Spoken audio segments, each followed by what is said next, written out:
नमस्ते। आज हम भगवान के सगुण साकार स्वरूप के बारे में परिचर्चा करेंगे।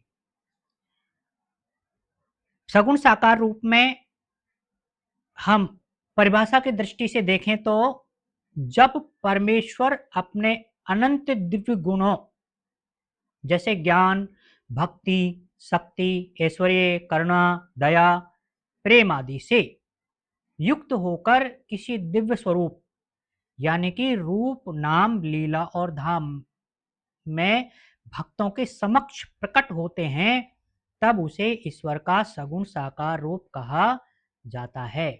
अब निर्गुण निराकार, सगुण साकार रूप को ख्यापित करने के लिए श्रीमद् भगवत गीता जी का एक ही श्लोक, अजो अपि सन्नवयात्मा भूतानाम ईश्वरो अपि सन् प्रकृतिम स्वामधिष्ठाय संभवाम आत्माया यदा यदा ही धर्मस्य, यह दूसरा श्लोक है, यदा यदा ही धर्मस्य ग्लानिर्भवति भारत अभ्युत्थानम अधर्मस्य तदात्मानं सृजाम्यहम् परित्राणाय साधूनां विनाशाय च दुष्कृतां धर्म संस्थापनार्थाय संभवामि युगे युगे। मय्यावेश्य मनो ये माम भक्ति युक्ता उपासते श्रद्धया पर्योपेतास्ते मे युक्त तमा मताः। ये 12वां चैप्टर का दूसरा श्लोक।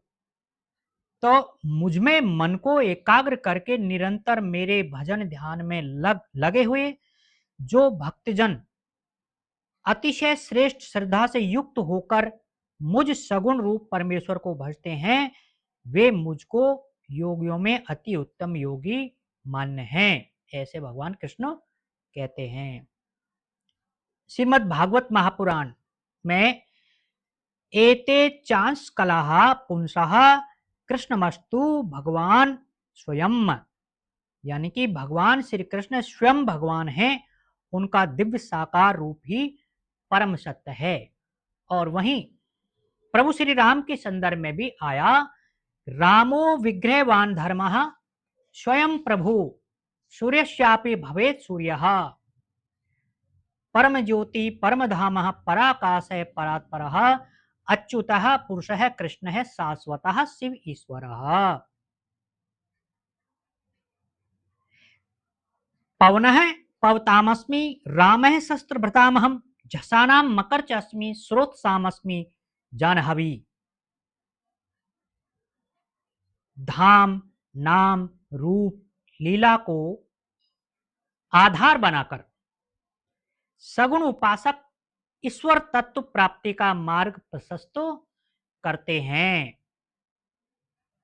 तो मर्यादा पुरुषोत्तम, ये हम शब्द के रूप में देखते हैं तो मर्यादा पुरुषोत्तम, और शब्द के रूप में देखते हो तो लीला पुरुषोत्तम। तो मर्यादा पुरुषोत्तम, मर्यादा मतलब धर्म का रूप और पुरुषोत्तम मतलब ब्रह्म का स्वरूप। लीला पुरुषोत्तम में लीला भगवान करते हैं कृष्ण, और पुरुषोत्तम जो है वो ब्रह्म का रूप है, यानी कि राम और कृष्ण दो ब्रह्म स्वरूप हैं। अच्युतः पुरुषः प्राणः प्राणदः प्रणवः प्रथुः। यहां ये भी कहा अच्युत है, यह धर्म से कभी भगवान च्युत नहीं होते। पुरुषः प्राणः प्राणदः प्रणवः प्रथुः, यानी कि सगुण साकारी जो भगवान के स्वरूप हैं, वो प्राण भी वो हमको प्रदान करते हैं, प्राण देने वाले हैं, प्राण स्वयं है। इस तरह से भगवान की स्वरूप के बारे में व्याख्या यहां प्राप्त होती है। सगुण साकार रूप की प्रमुख विशेषताएं इस प्रकार हैं। 1. दिव्य और चिन्मय शरीर होता है। 2. अनंत कल्याणकारी गुणों से युक्त होते हैं। 3. नाम, रूप, लीला, धाम सहित इनका प्राकट्य होता है। 4. भक्तों के लिए उपास्य एवं सुलभ है। 5.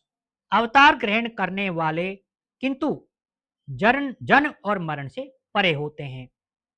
इस प्रकार सगुण साकार ईश्वर वह है जो अनंत दिव्य गुणों से संपन्न होकर दिव्य स्वरूप में भक्तों के समक्ष प्रकट होते हैं, और जिसकी उपासना भक्ति मार्ग की आधार मानी जाती है।